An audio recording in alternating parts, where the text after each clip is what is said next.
Жұмабек Жанықұлов ағамыз уақыт көрсету бағдарламасының кезекті қонағы. Өзіңіз көргеніме қуаныштымын аға. Рахмет. Мен де қуаныштымын. Сұхбатқа келісім бергеніңізге рахмет. Осындай қазір білесіз ғой, енді уақыт деген тапшы кезең. Бетімді қайтармастан осы уақытыңыз бөліп жатсыз. Жай күйіңіз қалай бүгінгі? Жақсы, керемет, әдемі. Сұхбатқа бекер келісім бердім деп отырған жоқсыз ба? Жоқ, ондай ниетке әлі ондай сөзге жеткен жоқпын. Бірақ қана тегінен сыйынан шығып кетпесек деген ниетпен, жаңағы халқым дұрыс түсінсін деген ниетпен сізге жаңағы келісімді бердім. Сондай сұраныс болғаннан кейін, сосын жаңа алдағы сұхбатта, жаңа Әлібекпен болған сұхбатта комментарияларда айтып жатыр, қазақша сұхбат берсеңіз деп. Соны да бір орындаған болғандықтан сондай келісімге келдім. Енді сұрақты мен сізден мынадан бастайын. Мен қателеспесем, Токиодан қоламен оралған кезде Елдос Сметовке өзіңіз 2021 жылғы жаңа Мерседес автокөлігін сыйладыңыз. Енді өзгелер енді білеміз ғой, не сыйлап жатқанын. Бірақ сіз оны бір жақанға жар салған жоқсыз. Ойбай, мен беріп жатырмын, бүйтіп отырмын деп. Ең басты жерде Елдосқа айттыңыз, ескі кимоноңды берсең болғаны, соныңыз маған жетеді деп. Елдоспен келіскен шарт бойынша бартер бұны кимоносымен машина. Иә. Мен Елдос бауырымыз Токиоға кетпестен бұрын бір ай ма, бір жарым шама ай бұрын таныстым. Сонда ол жаңағы Астанада біздің таныстарымыз, інім бауырым, жаңағы Руслан деген бауырым таныстырды. Сонда жаңағы ұнаған, жүзі жарық, сондай жаңағы көзі жанып тұр. Сондай бір жаңағы аға, мен қолымнан келген бәрін жасаймын. Бұл менің кәсібім, Қазақстанның туын желбіретем. Сондай бір мощный энергетикасы болып тұрды. Сөйтіп мен айттым, енді саған тәуекел, барда Қазақстан туын желбірет, соған тілектеспіз. Сосын мен оған мынандай нәрсе айттым: сен чемпион болсаң, ел сені құрметтейді, сені көтереді. Құдай қаласа, елдің программасы бар, жаңағы алтын алғанға $250 мың ақша береді, сосын жаңағы облыс квартира береді, сені құрметтейді, паш етеді. Сосын 6 айлық сенің еркелігіңді көтеремін дедім. 6 айдан кейін қайтып өзіңе кел, адам бол деп айттым. Сенің еркелігіңді халық және мен 6 ай көтеруге чемпион болғаннан кейін мен разымын дедім. Бірақ чемпион болып кел деп, соны ақ жолға шығарып салдық. Сосын жаңағы Токиода болып жатқан кезде, жаңағы тағы да бір, енді ол кезде білесіздер ғой, анау жаңағы Сырым деген біздің Сырымбек бауырымыз, ол кезде ол, по-моему, бір жақтан бір жаққа ұшып келеді, ол самолетте отырып онлайн көріп жатты. Біз Қазақстанда отырып оны көре алмадық. Жаңағы кімнің, Елдостың күресін әртүрлі жағдаймен көре алмай қалдық. Сонымен кейіннен мен запистен көрген кезде, ол жаңағы өзінің қарсыласы Жапон, жаңағы полуфиналда күрескен кезде мен өзім көрдім. Мен жаңағы қатты бір спортсмен емес, оны ұтқанын көрдім. Ол енді бәрі жегенін салып, жаңағы 11 ма 17 минуттай күресіп, ананы тұншықтырып жатқан кезде мен ұтты деп соған сөздім. Сосын кейіннен бұның жаңағыдай уже бронзаға күрескен кезде, енді Токиода болып жатыр, дзюдода болып жатыр. Сондықтан ол жердегі жаңағы әртүрлі жағдайларға байланысты спортта кішкене енді айту керек, саясат қой. Сонымен жаңағы Елдостың нәпақасын алып қойған сияқты болып қалды. Сосын солдан шыққан кезде мен звондадым оған: "Яма, қанжыма, саған жақсы сыйлығым бар. Ана кимоноңды ешкімге айтып қойма" дедім. Сөйтіп ол кезде мен оған жаңағыда машина беремін, бермеймін деген ондай ой болған жоқ. Сосын жігіттерге айттым, маған су жаңа машина табыңдар. Қазір енді білесіздер, машинада салондар да жоқ, анау жоқ, мынау жоқ. Сөйтіп дереу іздеп, әртүрлі машина ұсынған кезде мен лайығын табыңдар деп, сол жаңа бұйырып тұр. Надоело каждый раз таскать воду из автоматов и стоять в очереди? Да ё-моё, ну что ты не открываешься? Сөйтіп жаңағыдай аэропортқа келген кезде, жаңағы машина, бірақ мен оған Токиода кезінде жіберіп қойдым. Жаңағы көңілі көтеріңкі жүрсін, сол жақтағы спортсмендерді де рухын көтерсін деп оған жаңағы жіберіп қойдым. Жаңағы сүйретті да. Құпия болмаса, көлікті қанша миллион теңге алдыңыз? Оны айту керек па? Енді ақыр көлікті беріп отырғаннан 30 миллион шамасындай. 30 миллион. Тамаша. Сіздің орныңызда басқа азамат болатын болса, бір Toyota 70 бере салатын еді, бір 12 миллионға. Иә, солай көлік бердім деп, соны тақпыр таңмен қылатын еді. Енді сұрап жатқаным ғой, өзім білейін деп.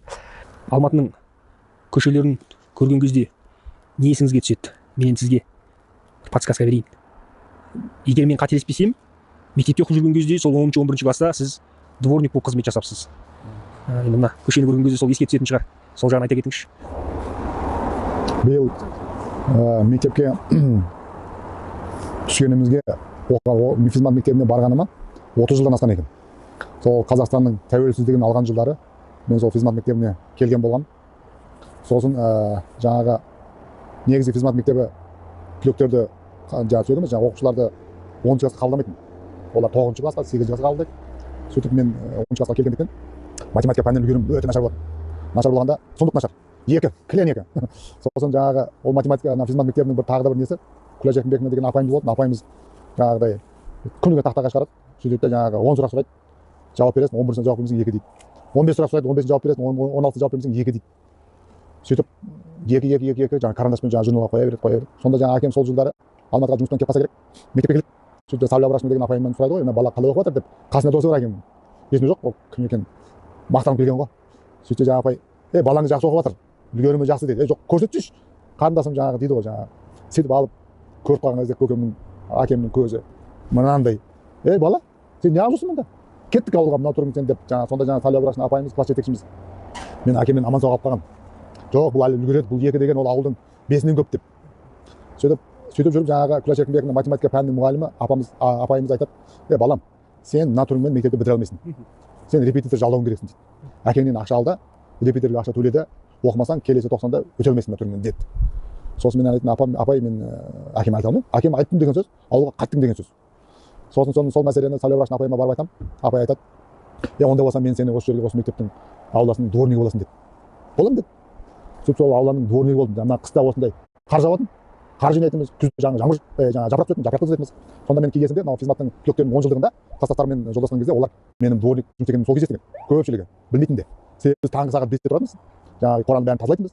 Сөйтіп барып қайтып жатып жуынып шайынып, сағат 7:30-да таңғы асқа келіп, ары қарай мектепке оқып, сол мектептен кейін репетиторға барып, сөйтіп жаңағы бір тоқсанда жаңағы 2 жылдық математикадан қалып бара жатқан дүниемді, білімімді жетілдіріп, сөйтіп ары қарай алып кеткен жайым бар. Сонда мен жаңағы бір 6 ай ма 7 ай ма жаңағыдай не болдым, дворник болған жағдайым бар.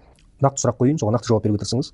Сіздің заводыңыз бағанағы банкрот болғаннан кейін, енді бағана айтып кеттім ғой, таксовать етіп күніңізді көріп, кейіннен бағанағы Хали Бюртин деген компанияның қызығушылығын оятып, сол жақтан инвесторларды тартып, аяқтан тұрдыңыз. Осы жағына тоқталып кетіңізші аға. Бұл енді басқа адамдар үшін бір ақылға кішкене қоныңқырамайды да. Мысалы, қалайша бұл азамат барып әлемдік брендке айналған Хали Бюртинді елге алып келіп, бағана оларды инвестиция тартқызып, өзінің көздеген мақсатына жетеді. Бұл кішкене сказка ғой дейді. Ол енді шынымен де қазіргі жайтты қарасаң, шынымен де бір сказка сияқты, қиял сияқты болып көрінуі мүмкін, бірақ енді түбінде болған нәтиже. Мен жаңа алдыңғы сұхбатымда орыс тілінде бергенде, мен оның маған қарасты жағын айттым. Менің жаңағыдай шынымен де банкрот болып, сосын жаңағы Хали Бюртин компаниясына жаңағы Қазақстаннан кішігірім өндірісті кальций карбонатты жеткізіп сатып, сосын Қазақстанда өндіріс ашайық деген жолмен ол кісілердің жаңағыдай есіктерін 7 жыл, 2 жыл олардың есігін қағып, 7 жыл біздің өкіметтің есігін қағып, сонда нәтижесінде болды. Енді ол жерде сол кездерде болған кейбір оқиғаларды айтып берейін. Ол жерде жаңағы мен жұртқа бұны айтып жүретін. Мен Хали Бюртиннің партнерімін, мен Хали Бюртиннен завод жасағанмын деп. Бұлай іс жүзінде әлі емес тұғын. Бірақ көп адамдар куәгер. Сонымен жаңағы айтып жүріп, сосын әрекетін жасап жүріп, сосын арқасында жаңағыдай анда барып, мұнда барып, оны доказать етіп, оны жаңағы дәлелдеп жүріп, сосын жаңағы түсіндіріп, осындай болады, мұндай болады деп жүргізіп жүрдім ғой. Сөйтіп жаңағыдай жыл өткен сайын Хали Бюртин жағы сенің менің ынтамды көрді, сосын менің жаңағы табандылығымды көрді, сосын жаңағы сол өндірістің не екенін түсінді, сосын ол өндірістің бизнестің қыр-сырын біледі деп олар мені жаңағы сынады деген сияқты. Солар сосын 2011 жылы жаңағыдай мені партнер қылып ресми түрде не қылды, қабылдады. Сөйтіп 2014 жылы біз заводтың құрылысын бастадық, 2015 жылы заводты бітірдік. Енді мен қазір сіздерге айтып бөлісіп кетпек болған жаңағы бизнестегі тәжірибем, кез келген бизнесте 3 жолдан тұрады. Біріншісі қиял, екіншісі табандылық, үшіншісі ол әрекет. Енді осы үшеуінің қайсысы ең маңызды деп ойлайсыз? Табандылық, жаңағы қиял, екіншісі табандылық, сосын жаңағы әрекет дедік қой. Халықтан көпшілікті мен сұрасам, жаңағы біреулер табандылық дейді, біреулер қиял дейді, біреулер жаңағы әрекет жасау дейді. Мен айтар едім, бұның ең қиыны ол қиял. Ең қиыны қиял. Мен кез келген адамнан өзімізден сен қиялыңды бір жапырақ қағазға жаз десең, жапырақтың 3/4 ғана жаза алмайды. Кез келген адамнан сұраңыз. Жаза алмаймыз. Себебі біздің қиялымыз өте шектеулі. Бірақ енді Алла берген, былай қарасаң енді қиялдан керек не? Көп қой. Қалағаныңды сұра, қалағаныңды ойла деген сияқты. Бірақ шын мәнінде келген кезде біздің өзіміздің қиялсыздығымыздың бір кемшілігін көреміз да. Сондықтан мен жігіттерге, жас жігіттерге, бизнес кәсіпкер жолында жүремін деген жігіттерге айтатыным, қиялдаңыздар. Ол арман емес, қиялдану. Қиялданыңыздар. Сосын ол қиялданыңыздың арқасында да табандылықпен